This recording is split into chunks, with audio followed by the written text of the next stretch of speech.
শুরুতেই আপনারা আপনাদের স্মার্টফোন থেকে কি করবেন, আপনাদের জিমেইলের যে অ্যাপটুকু আছে জাস্ট এখানে চলে যাবেন। এই যে আমি এখানে চলে আসলাম।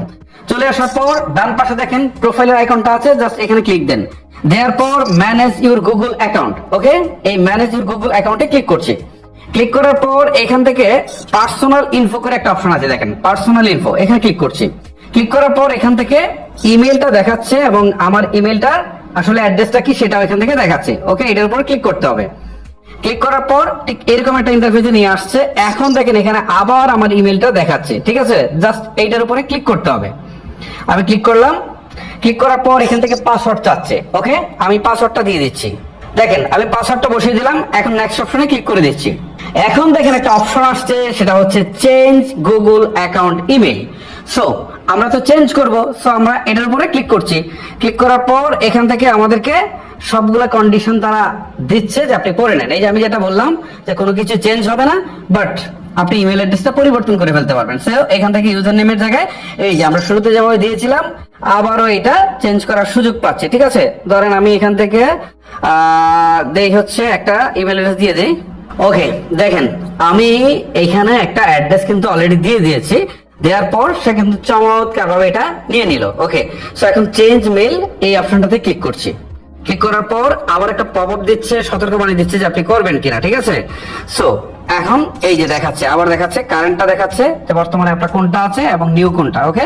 সব ঠিক থাকলে আপনি আবার ইয়েস চেঞ্জ ইমেল এখানে ক্লিক করে দিবেন, ঠিক আছে। অলরেডি দেখেন এখান থেকে কিন্তু আমার ইমেল অ্যাড্রেসটা চেঞ্জ হয়ে গেল, ওকে। এখন আপনাদেরকে আরেকটা জিনিস একটু দেখাই। এই যে দেখেন এটা তো আমার বর্তমান ইমেল অ্যাড্রেসটা, ঠিক আছে।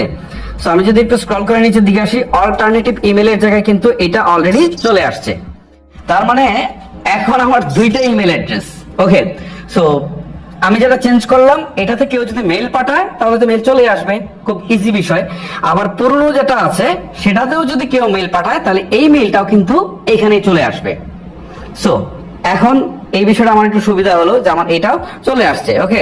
তারপরে যদি আপনি অল্টারনেটিভ মেলটাকে চেঞ্জ করতে চান, যে আপনি যদি মনে করেন যে আমি চেঞ্জ করে দেবো, চেঞ্জ করতে পারেন। আর আমার মনে হয় যে না, ঠিক আছে, আপনি চেঞ্জ করেছেন, আপনার নতুনটা থাকলো, এই অ্যাড্রেসটা সবাইকে দিলেন, এটা থাকলো। আর পুরোনোটাই যদি কেউ মেল পাঠাতে চায় বা আপনি যে সাবস্ক্রিপশন গুলো নিয়েছেন সেটার জন্য থাকুক, তাহলে এটা আপনার জন্য ভালো হবে। আর শুরুতে যে জিনিসটা আপনাদেরকে আমি ক্লিয়ার করে দিয়েছি সেটা আরো একবার রিমাইন্ডার দিয়ে দেই, এটা খুবই ইম্পর্টেন্ট। আপনার যত সাবস্ক্রিপশন ছিল, ধরেন আপনি এই ইমেল আইডি দিয়ে ফেসবুক ওপেন করেছেন, এই ইমেল আইডি দিয়ে আপনি দেখা গেল যে কোনো একটা সাবস্ক্রিপশন কিনেছেন, এই ইমেল আইডিতে দেখা গেল যে আপনার কন্ট্যাক্ট নাম্বার গুলো আছে, আপনার ফটোস গুলো আছে, ভিডিও গুলো আছে, আপনার দেখা গেল যে সমস্ত কিছু আছে। তো কোনোটাই যাবে না, সব ঠিকঠাকই থাকবে, ঠিক আছে। আপনি যখন ইউজ করবেন তখন ওই পুরোনো ইমেলটা দিয়ে ইউজ করলে কোনো সমস্যা হবে না। এই হচ্ছে মূলত আমার আজকের